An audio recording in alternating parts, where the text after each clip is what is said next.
আসসালামু আলাইকুম। আমাদের প্যাটার্ন ফ্লোতে টোটাল 4টি জার্সি সেটআপ রয়েছে। ফ্লো 1, ফ্লো 2, কাস্টম ফ্লো এবং নেস্টিং। 4টি সেটআপেই জার্সি সেটআপগুলো ভিন্ন ভিন্ন হয়ে থাকে। তো আজকে আমরা দেখব ফ্লো 2 এর সেটআপ, অর্থাৎ কাটিং পার্টের সেটআপ, যা বাংলাদেশের ভাষায় বলা হয় কাটিং পার্টের সেটআপগুলো। এখানে মূলত জার্সিগুলো একটি ফ্রন্ট পার্ট এবং একটি ব্যাক পার্ট থাকে 90 ডিগ্রি অ্যাঙ্গেলে। মূলত আমরা এভাবেই জার্সিগুলো আজকে সেটআপ কীভাবে করতে হয় সেটা দেখব। তার জন্য আমি যে কোনো একটি ডিজাইন ওপেন করে নিব। ডিজাইনটা অবশ্যই নতুন একটি ডকুমেন্টে নিয়ে যাব। যে ডকুমেন্টের আর্টবোর্ড সাইজ হবে A4 সাইজ। আমি A4 সাইজে একটি আর্টবোর্ড নিয়ে নিচ্ছি।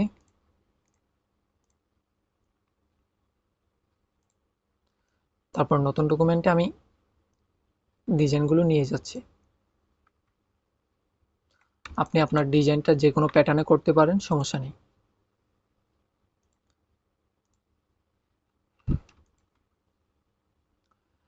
ডিজাইনটা নিয়ে আসার পর আমরা উইন্ডোতে যাব।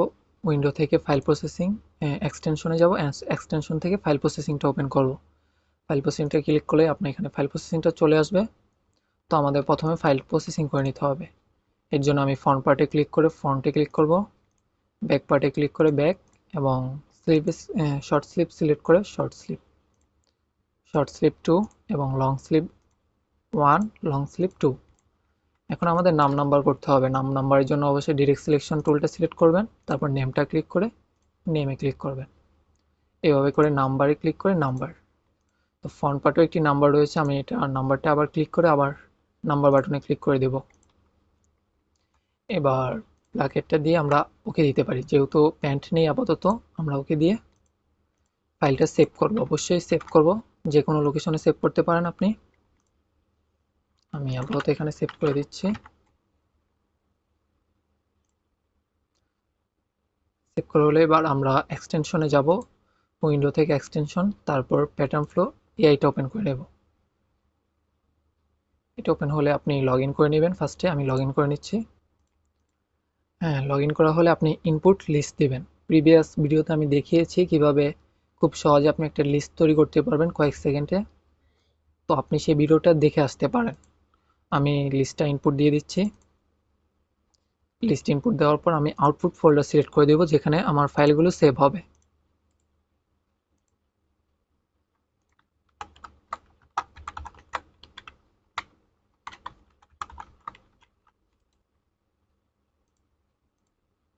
দেন আমরা যেহেতু ফ্লো 2 এর এই সেটআপটা করব, মানে এই সেটআপটা অনুসরণ করে আমরা জার্সিগুলো সেটআপ করব, তাই আমরা সেটআপ মোডে ফ্লো 2টা সিলেক্ট করে দেব। তারপর আমাদের ফাইল এক্সপোর্ট অপশন আসবে। এখানে যে ফাইলটা আপনার প্রিন্টের জন্য প্রয়োজন সেটা ঠিক করে দিবেন। আমার আপাতত এই পেজটাই প্রয়োজন, এই পেজটা রেখে আমি স্টার্ট দিয়ে দেব। স্টার্ট দিলে প্রথমে আমাকে আমার সব কিছু চেকিং করা হবে। আমি যদি সব কিছু ঠিকভাবে ইনপুট দিই তাহলে স্টার্ট প্রসেসিং আসবে। আর যদি আমি কোনো কিছু ভুল করে থাকি তাহলে স্ট্যাটাস বক্সে সেই ভুলটা জানিয়ে দেওয়া হবে। যেহেতু আমি সব কিছু ঠিক করেছি, তো আমার স্টার্ট প্রসেসিংটা এসেছে। আমি আবার স্টার্ট প্রসেসিং দিয়ে দেব।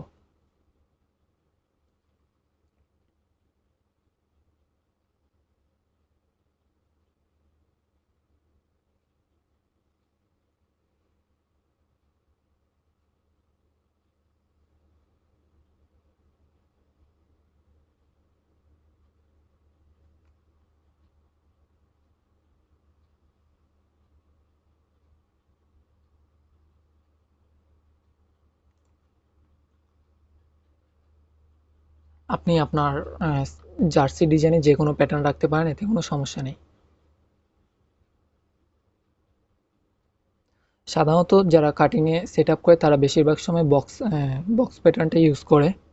আমি আপাতত একটি প্যাটার্ন ইউজ করেছি। তো আপনি চাইলে বক্সটাও রেখে দিতে পারেন, সমস্যা নেই এতে।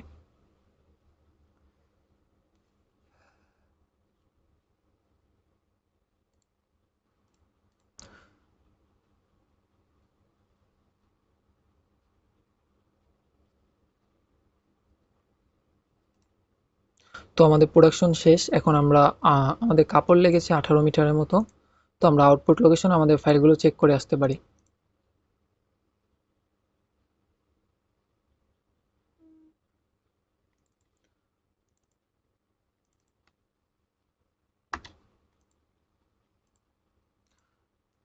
তো দেখতে পাচ্ছেন কিভাবে আপনি ফ্লোর 2 বা কাটিংয়ে সেটআপে প্রোডাকশন করবেন। টিউটোরিয়ালটা এতটুকু পর্যন্তই।